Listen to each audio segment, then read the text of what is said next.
Black. Black. Well, that's close enough.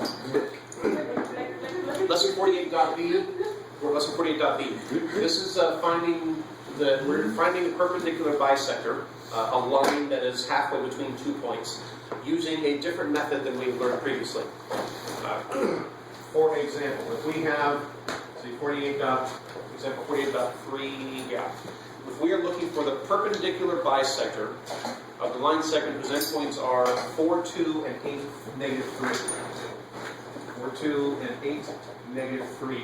We want the perpendicular bisector. What this means, by the way, is if we put a point at 4, 2, and another point at 8, negative 3. Did I draw that correctly? Yes. Close enough. Given these 2 points, the perpendicular bisector, well, first of all, if we draw a line between these 2 things, the bisector means to do what? So if you bisect something, what does that mean? Cut it in two pieces, specifically half. Yes. So if we go halfway between here, it'd be right about here, kind of eyeballing that. And what does perpendicular mean? I put the symbol for perpendicular, so hopefully you know that it means at a right angle, 90 degrees. So what the question is asking for is we're looking for the line that is perpendicular to what the line that joins these 2 points, and it crosses exactly in between them. So this is a picture of what we're looking for. Now, Brown. The way we have done this in the past, Dang it. the way we've done this in the past is like this. We plug it into this form.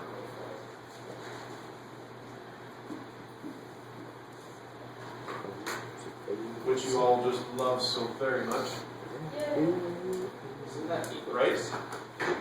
Yes, equidistant, whatever you call it. Does that ring a bell? Yes, I heard at least one person say, oh, I How hate is those. that possible? Oh, wait. So if you multiply all this out and combine your like terms and cancel and simplify and all that kind of stuff, you'll end up with the equation of this line. Right? This is how we have done it in the past. What we're going to do now is we're going to use a new method to arrive at the equation of this line. So, here are the steps to do.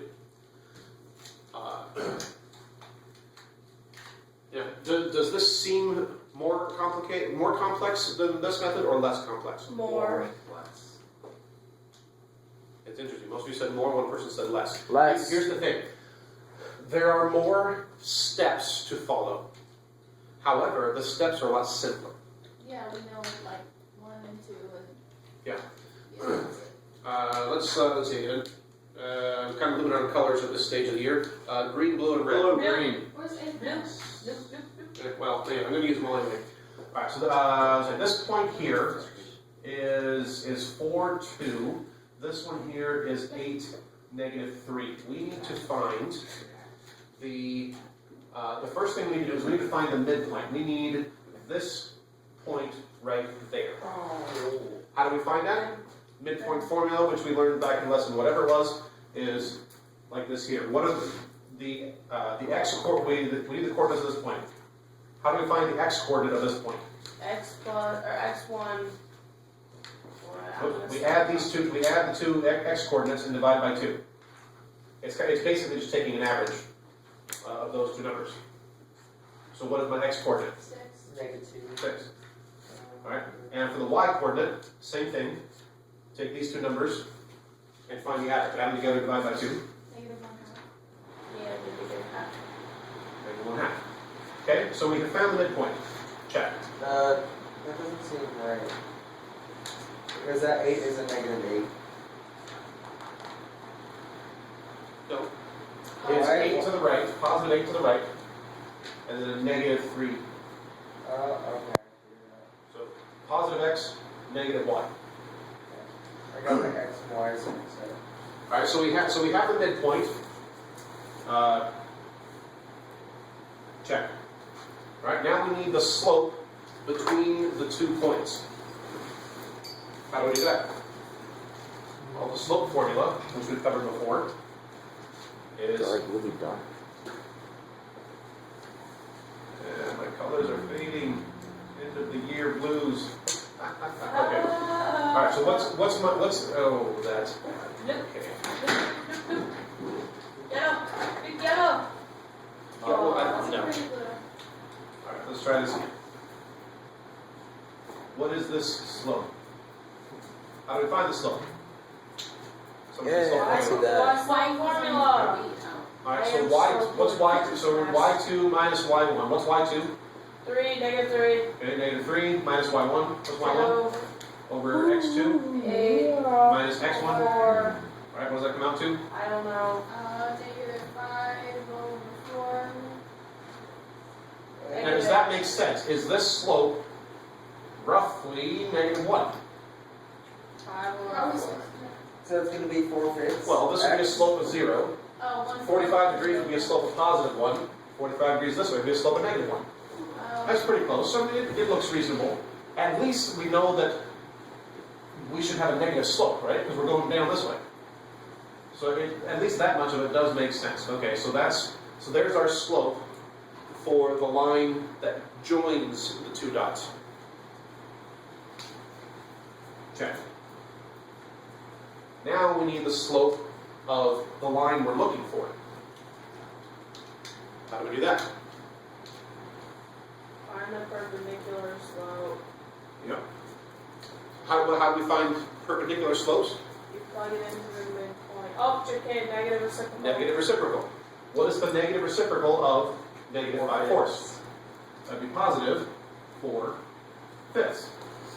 Okay, check. We're cruising right along, aren't we? And the most difficult math we've had to do is minus and divide and plus. Okay? Now we need the equation of this line, so we're going to plug in the midpoint, so this dot, and the slope that we just found into y equals mx plus b to find the equation of the line we're looking for. So the line we're looking for is y equals mx plus b, where we just figured out what the slope is, m, and earlier we figured out what the x and y are. So x of 6 with a y of negative 1/2. We just plug that in to our y equals mx plus b and solve for b.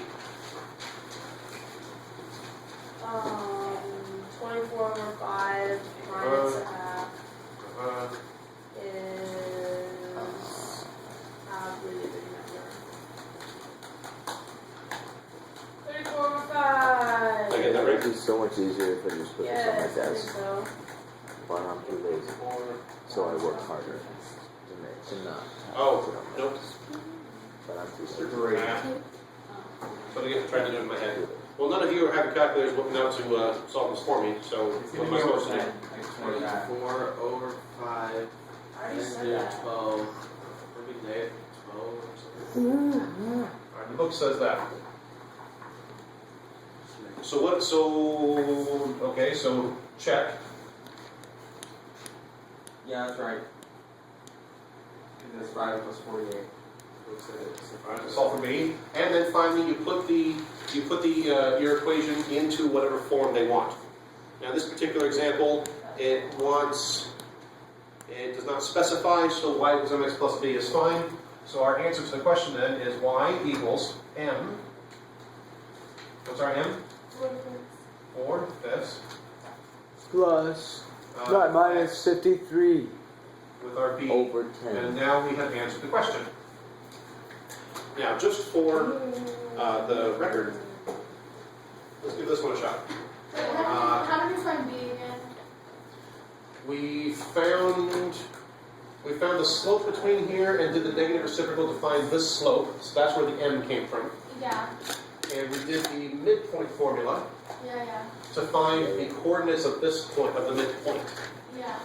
So that's the x and y here. Yeah. So we plugged in the m and the x and y Yeah. to solve for b. Uh.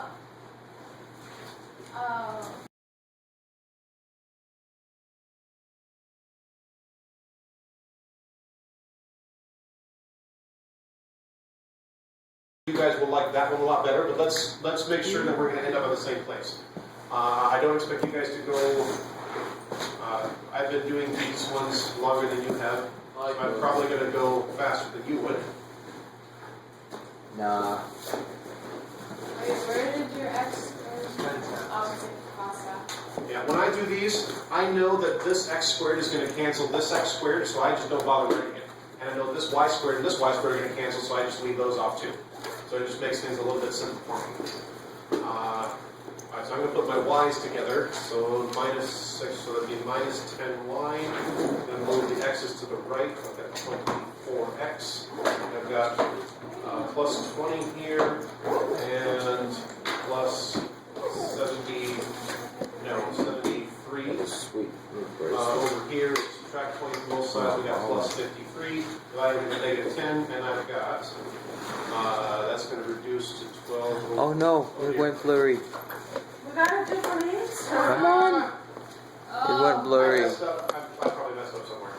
It went blurry. You should just write it off. Oh, this should have been negative 8.